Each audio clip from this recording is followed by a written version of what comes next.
Yeah!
Hey, everyone!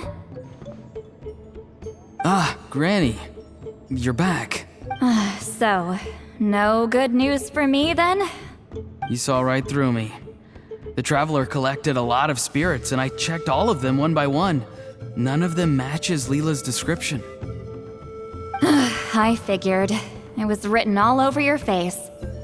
It's alright. I didn't exactly have high hopes for the needle in a haystack approach anyway. Leela's condition is still stable, but we're not really getting anywhere. Well, luckily, I made some progress on my end. Leela's parents told me that he made a new friend recently, and apparently he's been out of the house for days at a time. On one occasion, they secretly followed him and saw him and his friend tinkering around with something at a camp. Yeah, some guy who goes by the name Kokuchu, dressed in what looked like Inazuman attire. Is this really all I'll need, Mr. Kokuchu? Based on my studies of the ancient texts, hypersensitivity is usually treated with desensitization therapy. So, I figure there's no reason it shouldn't work in reverse. Now, for a poor chap like yourself with no sensitivity to spirits whatsoever, you'll have to completely immerse yourself in spiritually rich substances for this to be effective. Is it risky? You're the spirit duffer, not me. I'm sure you're more clued up than I am on the potential consequences of brute force clairvoyance. All right, but I do have one last question. What's in this for you? People like me obviously don't have much clout in this tribe, so it's not like I can offer you much in return. You think I'm looking for a reward? Oh, my good sir, take a look at my face. Isn't the answer written here clear as day? What? What's... Just a friendly guy who's happy to help. What? So some random guy from Inazuma just felt like helping Leela cure his spirit deafness? Hypersensitization therapy, huh? What a novel idea. Could that really work? Not on Leela by the looks of things. It's anything but novel. Our tribe used to offer it as a treatment once upon a time. But it was so fraught with risks and had such an abysmal success rate that it was eventually outlawed. As for this Kokuchu fellow, I'm sure he has his own agenda. He conveniently disappeared right after Leela got into this mess. Leela's parents gave me the address of the camp, so I went and checked it out. There were clear traces of spiritual energy. And also, look what I found. What's this? A broken shard. Probably from a weapon or some sort of ceremonial implement. You feel that? It might look old, but it has extremely strong traces of spiritual energy. Leela must have used this as his medium. It would definitely explain how a spirit duffer like him was able to trigger a clairvoyant experience. Wait, there's something else. It feels so familiar. I think this is somehow connected to my ancient name. Connected how? Is it like a shard of an ancient name? No, more like... I think this item might have belonged to a previous bearer of my ancient name. Okay, that's it. Granny's getting itchy clairvoyance fingers. I'm going to try using this shard as a medium. Cool, same as last time? The Traveler can use the Spirit Loom to record what you find on a woven scroll. Nope. Auroron can do the recording this time. Why? It's a safety measure. You have a better understanding of the spirit domain than the Traveler. If this really is a Sanhaj relic, you'll be better placed to deal with the fallout in the event that something goes wrong. Ah, see, Paimon? Told you Granny has a soft spot for the Traveler. Look at her not wanting to put him in danger. Meanwhile, I'm just a grandkid, so I'm expendable.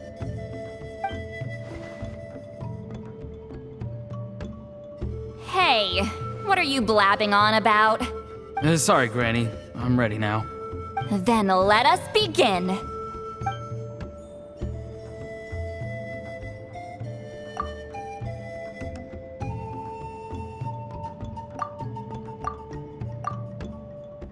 Alright, what's on the scroll this time? Looks like a broken bow covered in flames. Hey, don't you think one of the pieces looks just like this shard? You're right! It seems to be from the body of the bow. I saw a bow just like this in one of Granny's scrolls. Yes, it's the weapon Sanhaj used in the Battle of the Mare Javari. I guess that proves it. This shard is a bona fide Sanhaj relic. Good old Sanhaj. The relic's spiritual energy was fluctuating very strongly, but I wasn't in any danger at all. As well. Now that's a true hero, huh? Generations later and the stuff he used to own is helping to treat spirit duffers. I still think there's more to this story, though. Kokochu must have had his own motives beyond just treating Leela's condition. Well, okay, we saw the full bow just now, right? Maybe he wanted to see it too, so he could track down the other pieces. I don't know if he'd have anything to gain by doing that. Even if they're Sanhaj relics, I still doubt he'd have much use for a broken bow. Also, why use a spirit duffer in that case? You're basically setting yourself up for failure. Huh? Layla's body is responding! Let me take a look. I can sense a spirit being drawn to the relic. Looks like Granny's plan is working. Leela's spirit is being drawn to the bait. In that case, let me try again. This time using both Leela's body and the shard as mediums. You can do it, Granny. I'm ready to go too. You got the itch too, huh? Plus, Auroron went last time. It's only fair to take it in turns. Fine by me. We know it's safe now, so you shouldn't have any problems.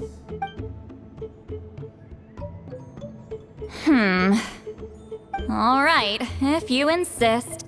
Be my guest. Just let me know when you're ready.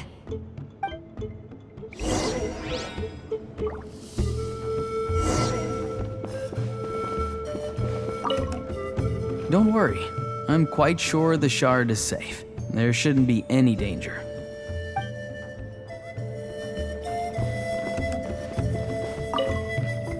You ready? All right.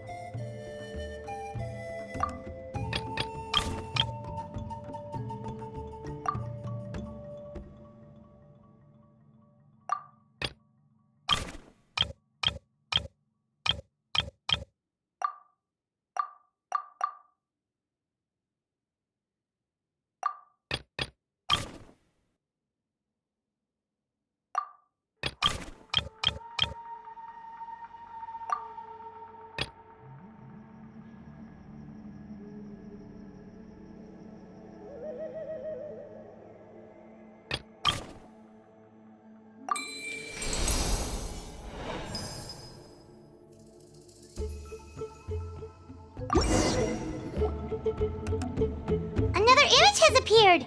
This one is... A map? Of where? Could it be the Mare Javari? the Mare Javari? The Mare Javari was reduced to a desolate wasteland after that big battle. Or rather, it became known as the Mare Javari after what happened there. The ashes of the monsters and warriors who fought there covered the entire battlefield. Sometimes, bone-chilling cries would be heard from the depths. Other times, the whole region would become engulfed in towering flames. That place is full of untold dangers and mysteries. Over the centuries, the finest adventurers have tried to prove themselves by venturing in. That lasted up until around 20 or 30 years ago, when strange things started happening. People started speaking of an enormous dark creature the size of a mountain, roaming around inside the Mare Javari. And then, shortly after that, the whole region just completely disappeared. Nobody knows how, but that infamously ominous place just vanished from the face of the world. What? How the heck? I know, right? Anyway, if I'm not mistaken, the place indicated on this map is where it used to be before it disappeared. At the westernmost part of Natlan. It's a very remote location, far away from any of the tribes. There never used to be a settlement there, but there's more people since the Mare Javari disappeared.